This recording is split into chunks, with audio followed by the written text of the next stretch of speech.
Setelah itu, dia hendak menimbang kedua pil tersebut untuk melihat mana yang lebih banyak.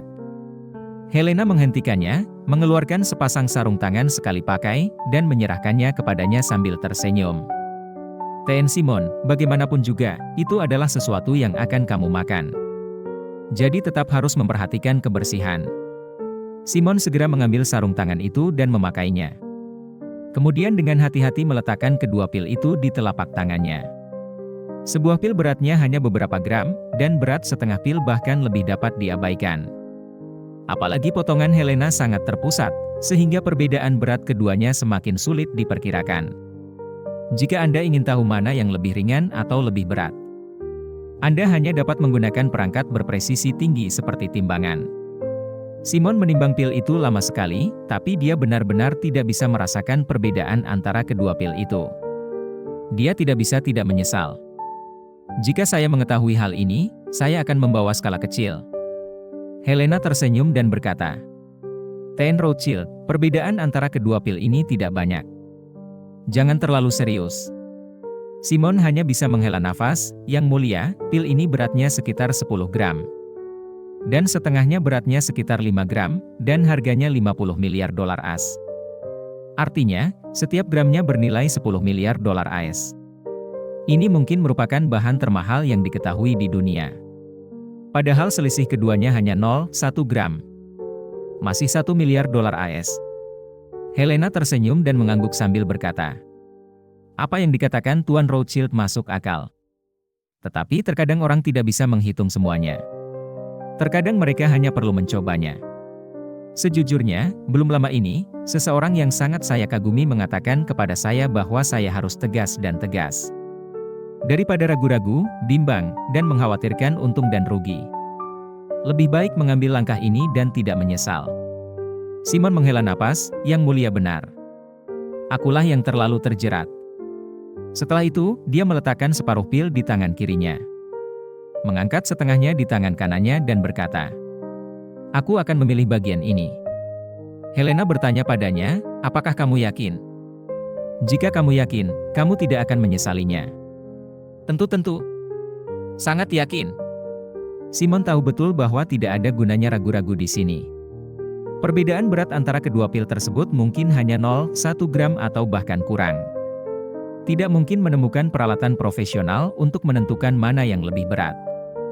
Daripada ragu-ragu di sini dan membuat Helena, seorang gadis muda, menertawakannya, lebih baik bersikap tegas.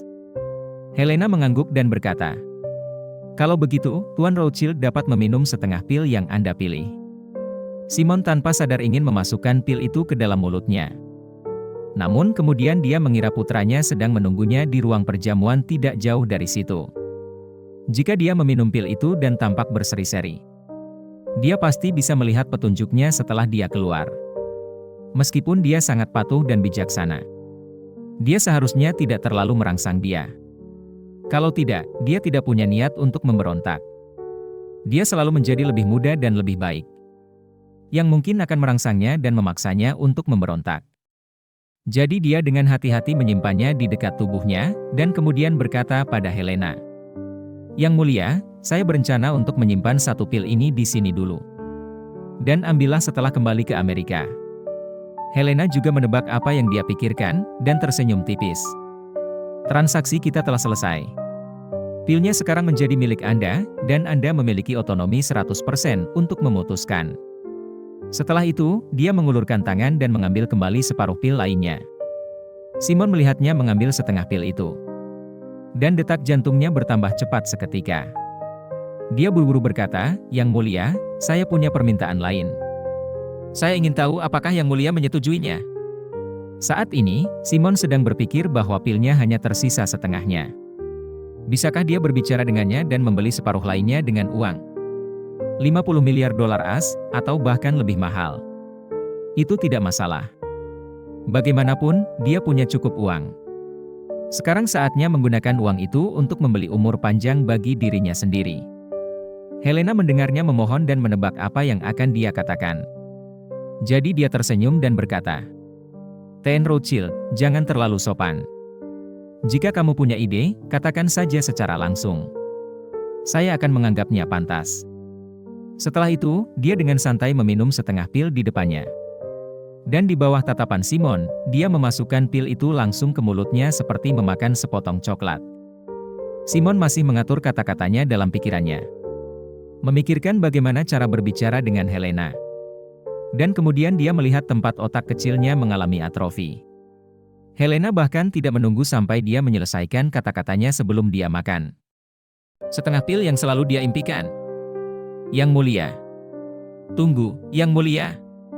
Melihat Helena menelan pil itu, Simon sangat gugup dan berkata tanpa sadar. Setelah Helena menunggu pil itu berubah menjadi aliran hangat di mulutnya dan masuk ke perutnya. Sambil merasakan kekuatan obat yang menyegarkan, dia berpura-pura bingung dan bertanya pada Simon. Ada apa, Tuan Rothschild? Mengapa Anda membuat keributan seperti itu? Simon melihat Helena telah memakan pil itu sepenuhnya. Dan berkata dengan sangat sedih, Yang mulia. Kenapa kamu memakan setengah dari pil itu? Helena bertanya dengan bingung. Ada apa? Tuan Rothschild hanya membeli setengahnya. Apakah ada masalah jika aku memakan sisanya sendiri? Apakah salah jika aku memakan pilku sendiri? Simon menyadari bahwa dia sedikit menyinggung dan buru-buru menjelaskan. Yang mulia, saya tidak bermaksud seperti itu. Menurutku kamu masih sangat muda, sangat sehat, dan energik.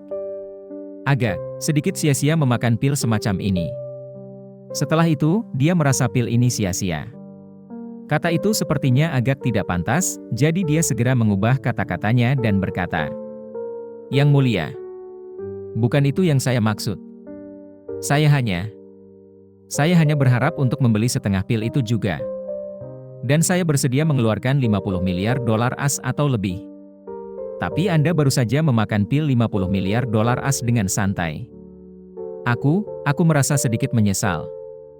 Helena tersenyum dan mengangguk, lalu berkata, Saya tidak memikirkan hal-hal ini ketika saya memakannya. Lagi pula, kamu membeli setengah pil. Dan aku terlalu malas untuk menyisihkan separuh sisanya, jadi aku memakannya saja. Setelah itu, dia melihat ke arah Simon, yang dalam kondisi pingsan, dan berkata, Lagi pula, Tuan Rothschild, jangan lupa bahwa yang saya janjikan kepada Anda adalah hak untuk membeli setengah pil-pil jantung penyelamat darah. Tidak ada satu pil pun yang lengkap. Bahkan jika Anda membayar 50 miliar dolar AS lagi, saya tidak akan menjual setengah pil ini kepada Anda. Mengapa? Simon yang sudah tua merasa dirugikan seperti anak berumur 7 atau 8 tahun. Dia tanpa sadar berkata, Yang mulia, jika Anda mengatakan bahwa pil ini bukan milik Anda, dan Anda membantu orang lain menjual setengahnya kepada saya, dan sisanya harus dikembalikan kepada pemiliknya. Kalau begitu aku bisa mengerti bahwa kamu tidak mau menjualnya kepadaku. Tapi Anda lebih suka memakannya sendiri daripada menukarnya dengan 50 miliar dolar AS atau bahkan lebih. Mungkinkah 50 miliar dolar AS begitu kecil di mata Anda? Helena tersenyum dan berkata, ketika seseorang memiliki tujuan hidup yang lebih tinggi, uang hanyalah angka. Di masa depan saya mungkin tidak dapat menghabiskan 500 juta dolar AS. Apalagi 50 miliar. Kalau 500 juta dolar AS tidak bisa dibelanjakan, apa artinya 50 miliar? Simon sedikit tertegun sejenak.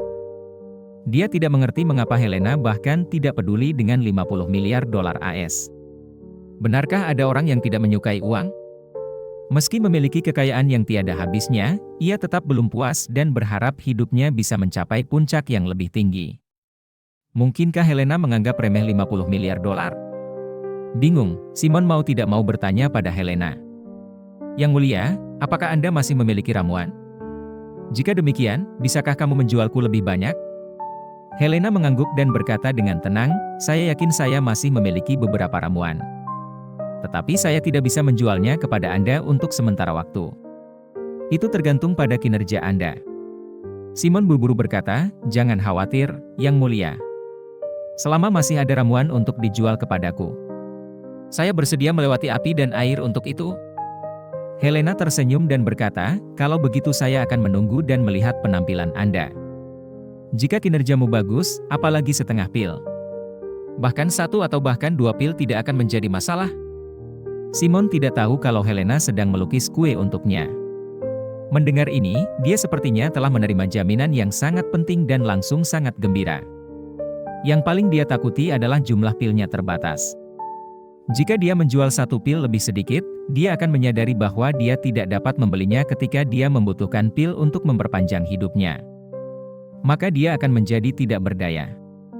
Jika orang misterius itu bisa menjual satu atau dua pil lagi kepadanya, seharusnya tidak menjadi masalah baginya untuk hidup sampai usia 100 tahun.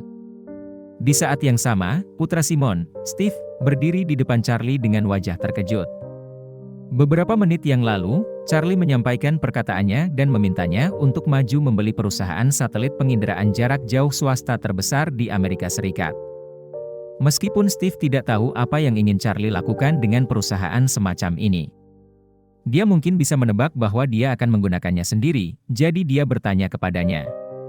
Tuan Wade, apakah perusahaan itu akan langsung diserahkan kepadamu setelah dibeli? Charlie melambaikan tangannya, setelah Anda mencapai saham pengendali. Keluarkan pemegang saham lain dari dewan sebanyak mungkin. Setelah semua orang mengundurkan diri, Anda akan menunjuk seorang profesional untuk bertanggung jawab atas operasional sehari-hari perusahaan ini. Saya mempunyai keputusan akhir mengenai profesional mana yang akan bertanggung jawab. Saya akan menyiapkan informasinya untuk Anda saat itu. Anda akan mengumumkan kepada publik bahwa dia adalah CEO berikutnya sesuai dengan informasi yang saya siapkan. Dan masalah ini akan dianggap sukses. Meskipun Charlie ingin memasukkan perusahaan satelit penginderaan jauh ke dalam sakunya. Jika perusahaan seperti itu benar-benar diakuisisi olehnya. Kemudian putaran peninjauan oleh FBI dan Departemen Keamanan Dalam Negeri akan membuat perusahaan ini kehilangan semua keunggulannya dalam sekejap. Jadi Charlie ingin Steve memegang perusahaan ini sebagai sarung tangan putih. Operasi harian perusahaan adalah terus memperbarui perpustakaan peta satelit global. Siapapun yang mengakuisisi perusahaan ini, mereka bisa mendapatkan peta satelit global dengan kejelasan tertinggi dan garis waktu tercepat di bidang sipil. Yang dapat terus menyediakan peta satelit terbaru kepada AI dan membantunya meningkatkan basis datanya lebih lanjut. Apalagi orang yang ditunjuk oleh Charlie akan menjadi pimpinan perusahaan. Artinya bagi Charlie adalah kemanapun Charlie ingin mengarahkan satelitnya. Dia hanya perlu memberitahu orang ini. Orang ini akan dapat memerintahkan orang untuk menyesuaikan status satelit sesuai kebutuhan dan memantau dengan cermat lokasi yang ditentukan. Setelah mendengar kata-kata Charlie, Steve segera mengangguk dan berkata dengan hormat. Tidak masalah, Tuan Wade, hal semacam ini bisa dilakukan dengan beberapa miliar dolar. Serahkan saja padaku. Charlie mengangguk dan berkata, berapa biaya akuisisinya? Saya akan membayarnya sendiri. Anda hanya perlu menggunakan pengaruh Anda untuk membantu saya menyelesaikan semua risiko kebijakan. Steve buru-buru berkata, T.N. Wade, kamu terlalu sopan. Itu hanya beberapa miliar dolar as. Serahkan masalah ini padaku, aku tidak akan mengecewakanmu. Charlie berkata dengan serius, karena itu adalah perusahaan yang ingin saya akuisisi. Uang itu tentu saja harus saya bayarkan. Anda tidak perlu khawatir tentang ini. Apa yang harus Anda lakukan adalah memastikan bahwa pemerintah AS dan Departemen Keamanan Nasional tidak ikut campur dalam masalah ini. T.N. Wade, kamu khawatir. Dengan saya, pemerintah dan Departemen Keamanan Nasional tidak akan pernah menimbulkan masalah apapun. Selama harganya disepakati dengan tim saat ini, tidak akan ada masalah lain. Charlie mengangguk sedikit, memandangnya dengan sangat serius, dan berkata, Steve, masalah ini sangat berarti bagiku. Jika Anda membantu saya mengambil alih perusahaan ini, aku akan menyambutmu di Rose Hill.